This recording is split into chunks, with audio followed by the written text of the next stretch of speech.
TCU proíbe Bolsonaro de usar e vender joias. Há um certo conflito de interesse, né? Porque ele deu aquelas declarações, realmente foram difícil de compreender, e parece que ele sabia de uma conspiração, ele já tivesse, é uma hipótese, até acesso a tal minuta do golpe. Parece que via vários exemplares dessa minuta, né? Foi usado até o plural certa vez por uma das pessoas envolvidas nessa história, que por sinal está um pouco esquecida, né? Da história da minuta do golpe e até dos acontecimentos de 8 de janeiro.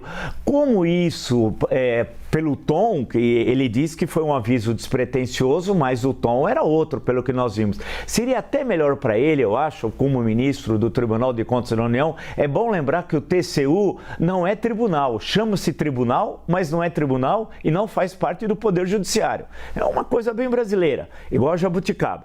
E então seria recomendável que ele não fosse aquele ministro responsável para essa questão tão polêmica, que ele ficaria afastado. Para ele seria melhor, mas como ele pensa de forma diferente, que não há conflito de interesse, tomou essa decisão, que é o mínimo que se imagina, ou seja, que o Bolsonaro e a sua esposa não usem nem vendam as joias que são propriedade do Estado. Isso é o chamado óbvio ululante, como diria o Nelson Rodrigues. Agora, a questão toda é que precisa ser esclarecido o mais rápido possível esse grave, vamos chamar de incidente, alguém pode chamar de peculato, outros de lavagem de dinheiro, tem gente que está falando que é propina, tem todas as teorias possíveis. Então, nada melhor do que vir a público o presidente Jair Bolsonaro no Brasil, porque ele foi presidente no Brasil, exerceu o cargo no Brasil e não fora do Brasil, vem ao Brasil, volta aqui tranquilamente, se ele tiver as mãos limpas, não há nenhum problema, dá uma entrevista coletiva, esclarece todos os fatos, devolve as joias e os bens indevidos que eventualmente ele tenha se apropriado e a vida segue. Mas parece que o ex-presidente da República pensa diferente, e quem pensa diferente fica sempre aquela dúvida, será que não tem culpa no cartório?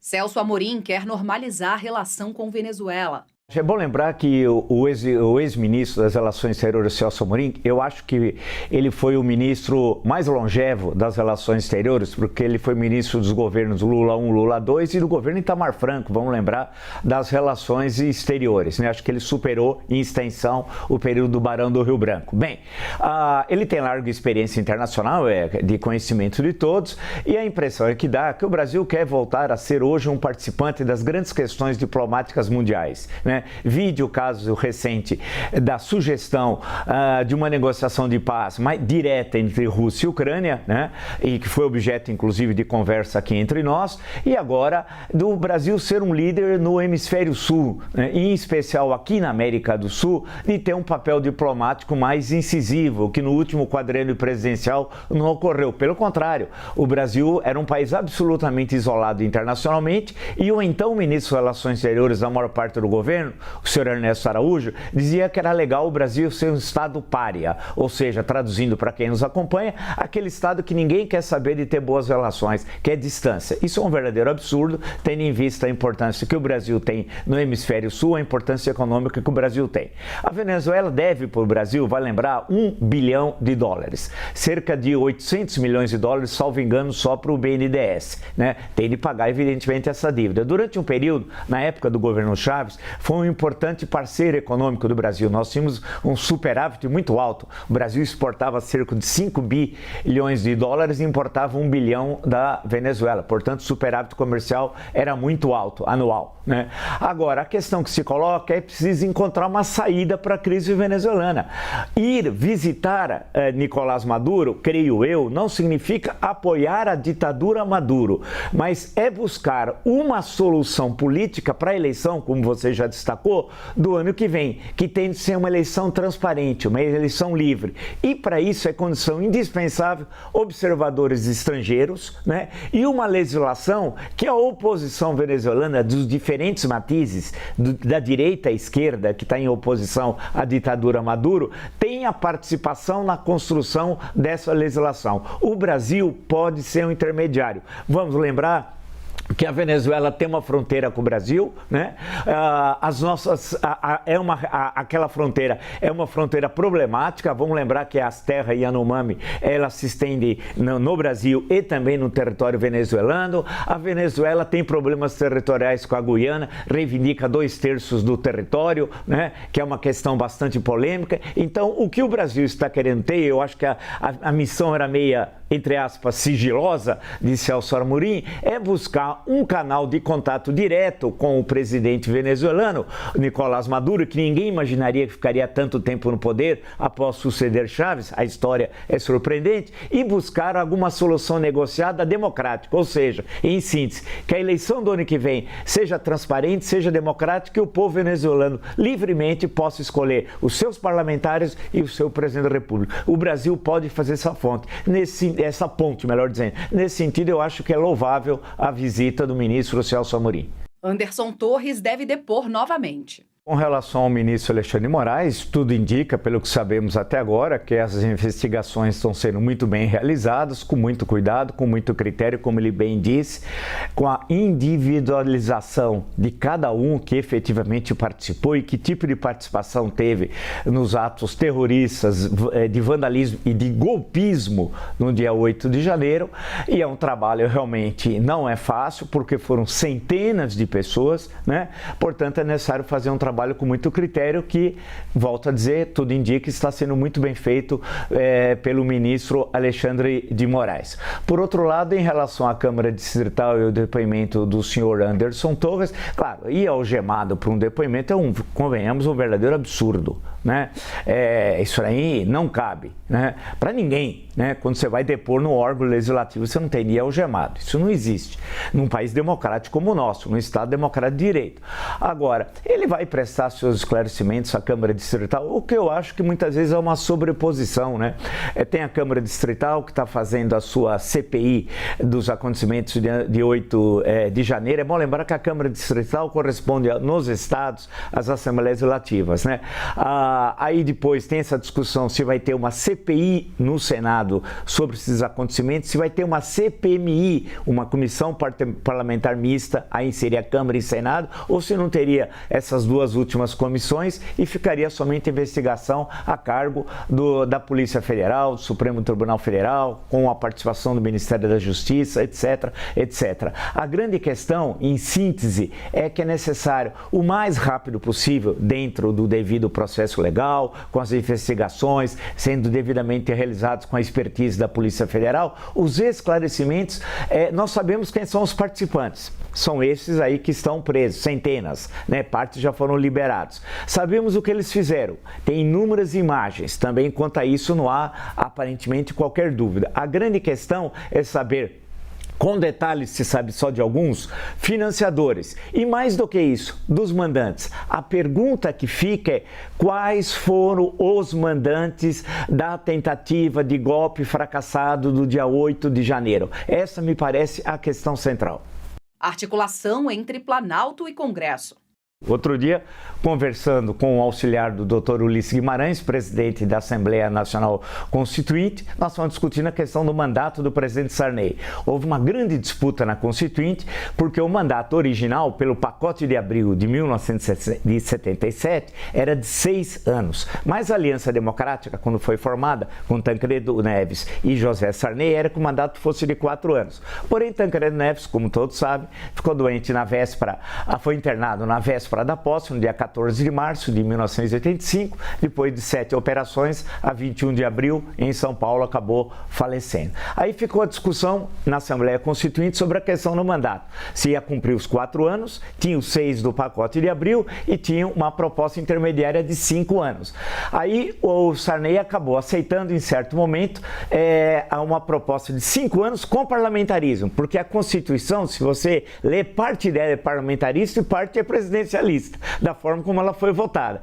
Aí o Mário Covas, que era o líder, né, da maioria dentro da Assembleia Nacional Constituinte, então senador, e de uma maioria, a maioria mesmo, absoluta, disse não aceito 5 anos e parlamentarismo, aceito o parlamentarismo, mas com 4 anos. Sarney bateu o pé, ficou com 5 anos e com o presidencialismo. Então, Veja que a questão pessoal ela é importante historicamente. No caso em tela, especificamente, é bom lembrar que o governo Lula 3 politicamente é muito mais frágil que o Lula 1. No Lula 1, o presidente da Câmara foi João Paulo Cunha, que foi eleito com enorme facilidade. No Lula 3, eles tiveram de engolir o Arthur Lira, não havia alternativa, ou Arthur Lira ou o caos, né? Então optaram, claro, por Arthur Lira. Mas o governo está demorando muito para construir os escalões inferiores, que o Gustavo Uribe sempre lembra, tanto o segundo escalão, o terceiro escalão, e esse preenchimento é indispensável para a máquina do governo funcionar, para o governo colocar em prática a sua política, que foi aprovada nas urnas e no segundo turno, dia 30 de outubro. Então isso amarra que o governo efetivamente comece, dê passos mais largos do que os pequenos passos que deu até agora em pouco mais de 2 meses de governo. Então é necessário que rapidamente o governo melhore a sua coordenação política. Há um problema grave político no governo Lula, é a coordenação política entre o Palácio do Planalto, ou seja, o Executivo, e o Legislativo, ou seja, o Congresso Nacional, em especial a Câmara dos Deputados. Com o Senado, as relações são relativamente mais fáceis, mas com a Câmara dos Deputados, não. E, claro, pela posição de Arthur Lira. Então, em síntese, ou o governo rapidamente faz um acerto, espero que republicano, com o Arthur Lira, né? E aí envolve a questão ministerial e também o segundo escalão e o terceiro escalão, ou vai ficar nesses eternos jantares, almoços, cafés, e a crise está aí na porta, né? Ou seja, você não enfrenta os graves problemas nacionais. A questão central, portanto, falta uma boa coordenação política no governo Lula. Enquanto não tiver essa coordenação, o governo não começa no ritmo que o presidente deseja. Lula anuncia reajuste na merenda escolar. Aí você vê concretamente o desprezo no último quadriênio presidencial com a questão, por exemplo, entre tantas outras, da merenda escolar. E como você bem destacou, para muitas crianças e adolescentes, é a única refeição que eles têm justamente na escola. Agora, os valores destinados são irrisórios, né? Para quem fica no período integral cerca de R$1, evidentemente que não é possível você ter uma merenda escolar de qualidade. E isso é fundamental para as boas, primeiro, para a vida da família, para as crianças que estão lá e os adolescentes, né? Primeira coisa. Segundo, para as condições de ensino, porque como é possível você ter boas condições de ensino se você está passando fome. Terceiro, e aí são desafios que o governo tem de travar. Por isso que eu falo que precisa destravar essa questão política para o governo governar mesmo. E no caso da educação, enfrentar as questões advindas, especialmente, já nós tínhamos problemas, mas foram agravados pelos efeitos da Covid-19 na educação, né? No processo de alfabetização, na primeira série, na segunda série, a questão de trabalhar com as 4 operações, né? A partir ali da terceira série, depende, quarta série, depende do currículo, e são questões centrais. Nós temos uma geração de analfabetismo produzido pela Covid-19. É uma das sequelas da Covid-19, da pandemia, também atingiu, não só a saúde, foi gravíssimo, e os 700 mil óbitos, mas também a educação. Então é necessário que o governo se debruce também sobre essas questões que são fundamentais. E essa pequena negociação em Brasília, eu sei que é pequena, mas é fundamental para aprovar os projetos no Congresso Nacional, sejam logo resolvidos. Então temos a questão da merenda escolar, que eu espero que seja resolvida mesmo, porque é a única alimentação de milhões e milhões de brasileiras e brasileiros, crianças e adolescentes, e enfrentar os dilemas na educação da Covid-19. Além das questões históricas, que não vale a pena lembrar aqui, mas que todos sabem da educação brasileira. Nós temos mais de 30 milhões de analfabetos funcionais no Brasil, que é uma vergonha para um país que ora é a 7ª, ora é a 8ª, ora é a 9ª, ora é a 10ª economia do mundo. Governador do Acre é proibido de deixar o país. Os partidos só são nacionais porque a legislação obriga. Durante a Primeira República, conhecida como República Velha também, o período 1889-1930, nós tínhamos partidos regionais. Partido Republicano Mineiro, Partido Republicano Rio-Grandense, Partido Republicano Paulista, que era o mais antigo, criado em Itu em 1873, ainda durante o Segundo Reinado, e assim sucessivamente. Houve uma tentativa com Francisco Glicério de criar o Partido Republicano Federal, mas fracassou. Os interesses estaduais se sobrepunham à possibilidade da construção de um partido nacional. Depois da Revolução de 30 e com o Código Eleitoral de 1932, vem a criação, por um breve período de tempo, que depois veio a ditadura do Estado Novo, de partidos nacionais.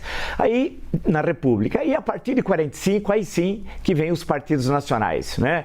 O Partido Trabalhista Brasileiro, da época, não esse, a União Democrática Nacional, o Partido Social Democrata, não esse, o Partido Libertador, o Partido Democrata Cristão e assim sucessivamente. Mas a legislação obrigava que os partidos fossem nacionais como agora, que obriga um X de votos em 1/3 das 27 unidades da federação. E é bem isso, a divisão não é política ideológica, não é, a questão central é o poder local. É incrível como no Brasil o poder local muda regime, sai império, vem a República Velha, vem a Revolução de 30, vem o Estado Novo, vem o populismo, vem o golpe de 64 e permanece o poder local. Quer dizer, você tem as alterações na superestrutura ali em Brasília ou no Rio de Janeiro, quando era a capital federal, mas embaixo continua a permanência do poder local, de famílias que transformaram os seus estados, chamados de estados a partir da República, em verdadeiras capitanias hereditárias republicanas. Dominam aquilo durante décadas e décadas. E quando você puxa o fio, você vai ver que esse é primo, aquele é tio, aquele é cunhado, e ele está no poder legislativo, no judiciário, está no executivo e também está no Tribunal de Contas daquele estado. Ou seja, as famílias aprezam a estrutura estatal. O Euclides da Cunha chamava de senhores do baraço e do cutelo. O Oliveira Viana chamava essas oligarquias de mandões locais. O Raimundo Faoro de os donos do poder, né? Ou seja, eles controlam o poder local. Vai mudando os partidos, muda o nome, muda a cor do partido, muda o nome, o número, porém o poder local dos coronéis permanece. Eu acho horroroso. Daniela do Vaguinho, quer dizer, ela não tem nem a personalidade, né? Ela existe porque tem um marido, então ela é como se ela fosse propriedade do marido, né? Que essa senhora, que é ministra do Turismo e que deve estar levantando as mãos aos céus, que apareceram outros escândalos. Apareceu o Juscelino, apareceu agora a questão das joias. O Juscelino também, filho, né? Ministro das Comunicações, não tem a mínima ideia do cargo, mas deve estar levantando as mãos aos céus porque apareceu o caso das joias. Então, como que vai se sobrepondo escândalos, né, agora do Acre, né? É bom lembrar, recorde-se, aqui tinha um hotel na rua Frei Caneca, esquina com Antônio Carlos, não tem mais aquele hotel, aquele prédio está abandonado. O governador do Acre foi assassinado naquele hotel. Até hoje, que eu saiba, posso estar enganado, ninguém sabe quem foi o assassino, o que aconteceu. Então, e lembra de Delbrando Pascoal, grande deputado federal, tinha um ótimo coração, tratava os adversários com motosserra, né? Então, algo de errado no Acre. Depois o Acre se moralizou durante um período. Foi muito bom, né? Com a família Viana, vale lembrar, hein? Vamos ser justos, né? Mas depois acabou voltando a ter problemas, que dá impressão, porque o governador tem uma mansão no Acre, se for no Acre, não sei, segundo a notícia que você leu, de 8 milhões de reais, para uma mansão no Acre custar 8 milhões de reais, ela deve ocupar quantos quarteirões, né? Porque a gente sabe que o valor do metro quadrado varia de cidade para cidade, de bairro para bairro, de estado para estado. Em suma, a questão toda, vem federação partidária, vem isso, vem aquilo, mas a cláusula de barreira, muda o número de partidos, muda a cor, muda tudo, mas o poder local permanece. Enquanto nós tivermos o poder local como elemento dominante da política brasileira, a República não foi proclamada. O Saldanha Marinha dizia isso, né? A República só foi anunciada, mas até hoje não foi proclamada. MP pede condenação de Nelson Piquet por ofensas racistas. Eu gostava antigamente, hoje eu não acompanho muito a Fórmula 1, mas é bom lembrar também que a forma como ele tratava o companheiro dele de equipe, Nigel Mansell, em certo momento. Né? Ele falava coisas pavorosas sobre o Mansell, que um grande piloto, vale lembrar, o Mansell, e falava da mulher, dizer como é possível ser casado com uma mulher tão feia como o Mansell casou, etc. E o filho dele, vamos recordar a maracutaia do filho, hein? Quando estava na Benetton, o Flávio Briatore, né? Era o diretor da Benetton e fez aquela maracutaia, eu não me lembro, foi um grande prêmio na Europa, eu temo falar o grande prêmio errado, por isso que eu quero evitar, não me lembro se foi na Áustria, mas acho que não foi não, que fez uma maracutaia que acabou sendo expulso da Fórmula 1, né? O Nelson e o Piquet, naquela maracutaia que alguém depois aí, mais especialista em Fórmula 1 do que eu, certamente deve se recordar. Então, é lamentável o que ele falou sobre o Hamilton, e lembrar que o Hamilton tem uma relação muito boa com o Brasil, gosta muito do Brasil e, salvo engano, também estou lembrando agora de improviso, acho que até recebeu o título de cidadão paulistano ou algo parecido, recentemente, né? E tem uma grande torcida no Brasil e tem uma enorme admiração pelo piloto que ficou mais célebre, né, brasileiro, o Ayrton Senna. Então, eu acho que entrar com ação na justiça, a ação foi correta. Nós não podemos deixar de passar nenhum ataque assim, a essas questões raciais, homofóbicas, misóginas, entrar sempre na justiça. Essa história de não dar importância acaba gerando monstros. Um deles foi até presidente da República.